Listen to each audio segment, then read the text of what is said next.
So this is back from Silverstone. Obviously you'll have seen what happened in the last race, and you can kind of see there the engine is sitting at a bit of an angle. I've got my spares out ready, so it's this engine mount, or gearbox mount, that is gone. It's cracked along here and here, and obviously it pulled the drive shaft apart. I could rebuild the drive shaft that it pulled apart, but I'd rather just put this one on. This one's pretty decent. It's got good CVs on it. Boots are all good, so it's one of my spares. So I'm gonna just put that on, and we've still got a spare to use at the track if we need to. So yeah, you can see there where it's failed. So I'm just gonna tear all this down now, and we'll get to that. Hopefully it's just a case of jacking the engine up, undoing the broken mount, putting the new one on, and then I can refit the drive shaft. I should really get one of those, I think I might have one actually, the things where you can strap the GoPro to your head or to your chest or something. Then you can actually see me doing all this.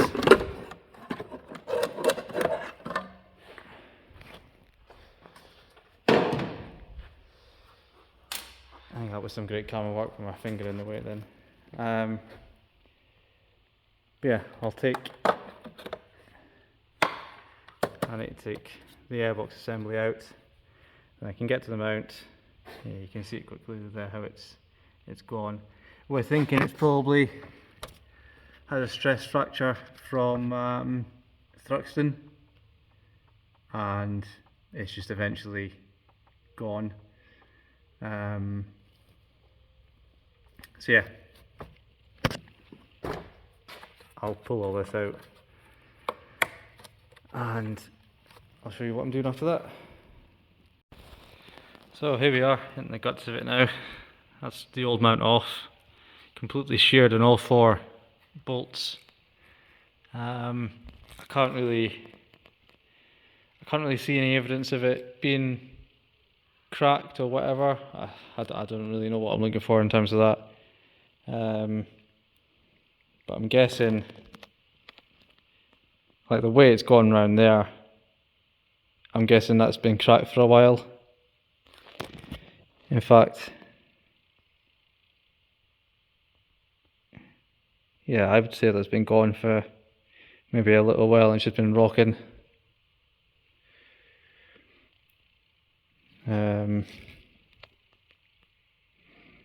Yeah, I don't know for sure, we'll never know. But that's the old one, that's the new one there ready to go on. So I'll get the old lugs off. Hopefully I can just bolt that one. Hopefully I can just bolt the new one on and jack the engine up into this mount itself. This mount seems okay. That seems pretty solid to the chassis. So yeah, hopefully I can just unbolt these 4 bolts, pull the remains off, put the new one on. It doesn't seem to have done any more damage. Like the clutch cable, luckily we've got a completely flexible braided one, so that's all good. The gear linkages all seem decent, so I think we've got really lucky with this one. So yeah, I'll take these bolts out and try and get the new one in, and I'll bring you back. Right, that's the new mount in. I'm just finishing bolting up now. I had to take this bit off as well, just to get this mount in and then put it all on, and then I had to wiggle the engine a bit, but we're getting there. So I'm just tightening up all the bolts now. As you can see, the engine is sitting a lot more level, so hopefully that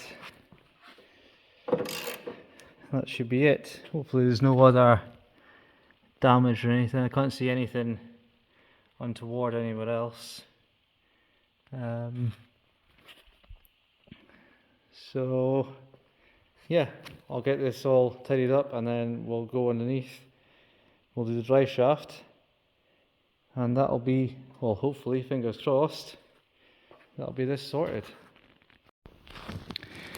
Right then, onto the drive shaft. So I've pulled the old, well, the remains of the old one out. So these are the two cups. That's obviously the gearbox side, this is the wheel side. You probably could rebuild these. Like I say, literally the shaft just pulled itself out of this one, and then when we took it off, I just pulled it out of this CV here and actually left everything in there. Probably could rebuild it, but I'm just going to use this. Good old Blue Peter style. Here's one I made earlier. So we've got drive shaft spacers to go on, so remember to put that on.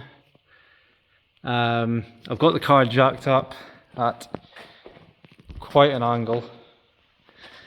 I don't know if it really shows up on camera.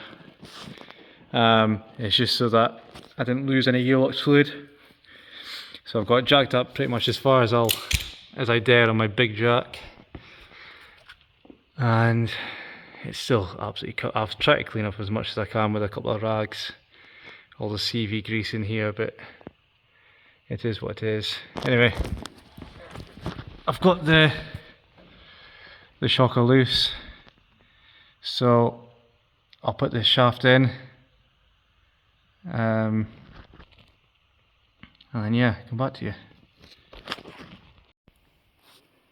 So I've got everything back together on that side. Drive shaft is in, all the suspension stuff is back together and all that. As you can see, wheels are back on. I've got the car jacked up in the air, so I'm just going to check that the gearbox and the diff seem to be okay. So it's out of gear just now, so when I spin this wheel here, this one should spin in the same direction, which hopefully you can see on camera. That is the case. Obviously same with this side. Spin this wheel, both wheels spin in the same direction, and then the car is now in gear. So what should happen now is, if I try and spin either wheel, I shouldn't be able to, because it should stop the slip, hence limited slip diff. So yeah, same here.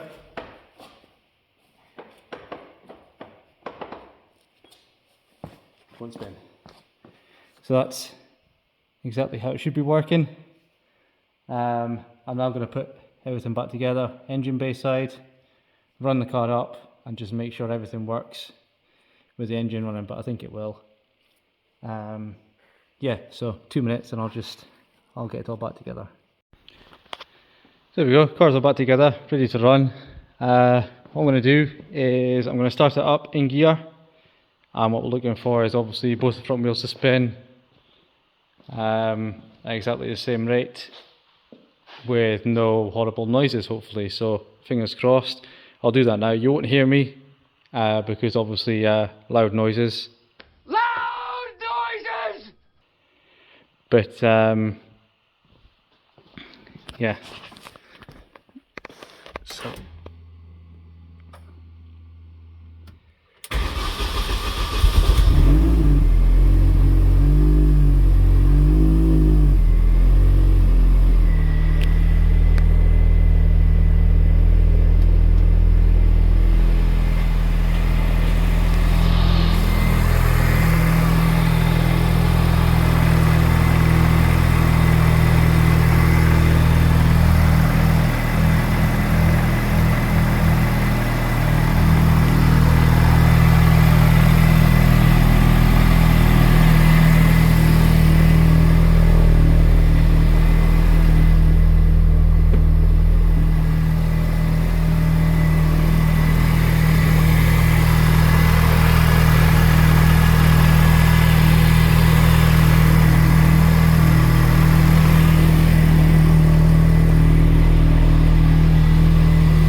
So there we go, as you saw, it was in gear, both wheels span, there was no horrible noises, engine sounds good, gearbox sounds quiet.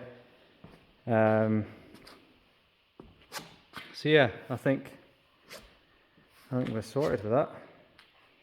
So yeah, I'll wrap this one up here. So yeah, there wasn't really enough footage to split the race videos into 2 videos like we wanted to do, so we'll just do it one, which you will have already seen, and obviously this is the week after that when you're watching this, and we fixed the car. So we might have a little break, because now it's still, this is literally just 2 days after Silverstone. Nothing else really to do to the car apart from tidying up a little bit. I need to get underneath it and properly scrub all the grease off, but I'll do all that off camera. You don't want to watch a guy cleaning a heap of grease off. There's nothing else really left to do. I need to put the passenger seat back in, because when we go to Donington with Tess on the Friday, we'll have our instructor Tom with us again.